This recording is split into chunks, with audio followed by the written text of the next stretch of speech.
Hello and welcome to another episode of Comic Book Reviews. If you love comics as much as I do, you're going to subscribe to my channel. I review comics for Comic Crusaders. I also have my own franchises, Adolescent Radioactive Samurai Platypi and Carl Vincent Vampire Hunter. They're available on Comics Central, Indie Planet, and Comixology. Check them out. Stay tuned to this broadcast for more information. Also, like the Facebook pages for each franchise. Check out my Patreon site for some neat original artwork and shows that you won't find on YouTube. I also want to mention that I do comic book reviews for the Comics for Sinners website.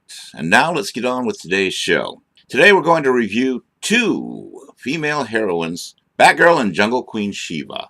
First, Jungle Queen Sheba, number 1. A brand new Jungle Queen has arrived. Back in the day, there were many scantily clad women who swung through the trees of Africa and South America, probably more than their male counterparts. Sheena, Camilla, Wild Girl of the Congo, Jana of the Jungle, and many more. I don't believe any of them are around today, except maybe Sheena. I believe Dynamite is still doing Sheena comics. So Sheba is a welcome addition to the genre, and issue 1 holds a ton of promise. Looking at the creative team, Sheba is the brainchild of Elisu Guvia.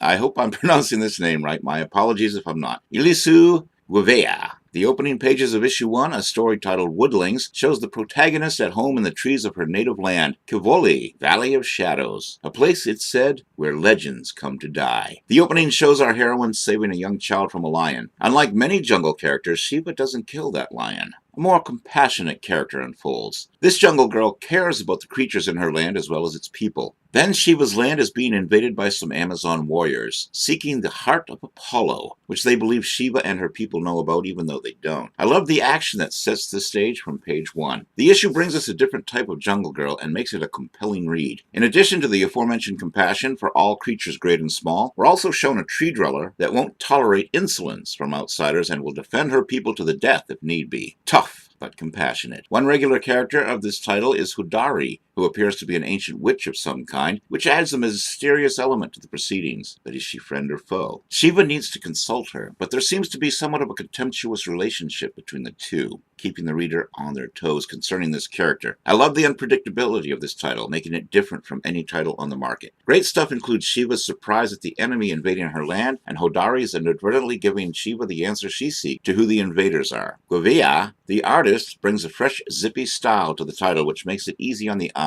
One battle scene has Sheba fighting an Amazon. The full page has no panels. The action just oozes from one scene to the next in a way that has us follow without the need to readjust our eyes to a next panel, giving it a flow that produces a seamless page, a truly original style that is needed in today's comic book world. Highlights include the arrival of the enemy in the battle splash page with the jungle's creatures in full attack mode. In conclusion, Sheva, Queen of the Jungle, revitalizes a genre that has long been dormant in the world of comics. There was a time when jungle comics were the norm, from the king of the genre, Tarzan, to Marvel's Kazar, and about 100 imitators in between. But the genre slowly died, until the only one we have left on the market is Dynamite's Sheena.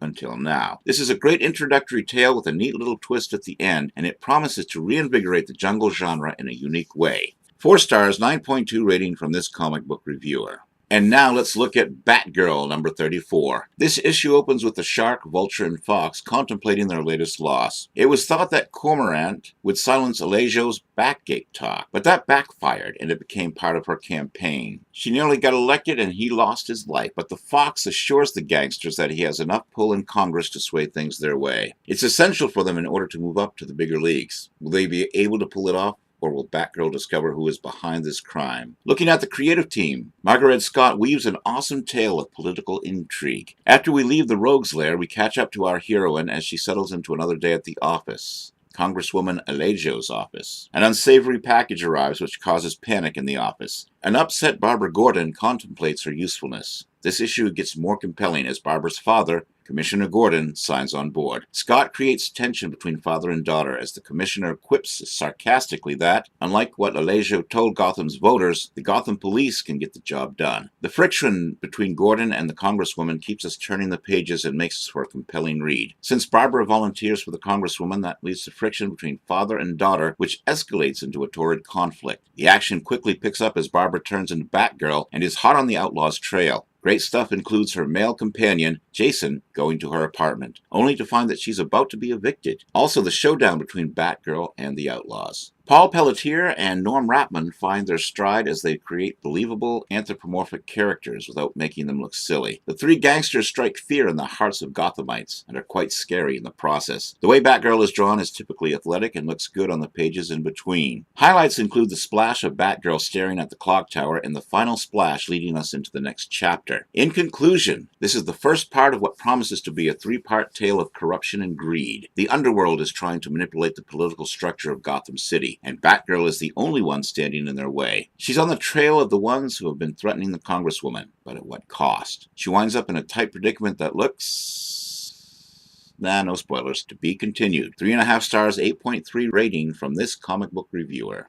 If you love comics as much as I do, you're going to subscribe to my channel. I review comics for Comic Crusaders. I also have my own franchises, Adolescent Radioactive Samurai Platypi and Carl Vincent Vampire Hunter. They're available on Comics Central, Indie Planet, and Comixology. Check them out. Stay tuned to this broadcast for more information. Also, like the Facebook pages for each franchise. Check out my Patreon site for some neat original artwork and shows that you won't find on YouTube. And that was our look at comic book reviews for this week. Until next time, this is Kevin Gibbons saying so long and keep reading those comics.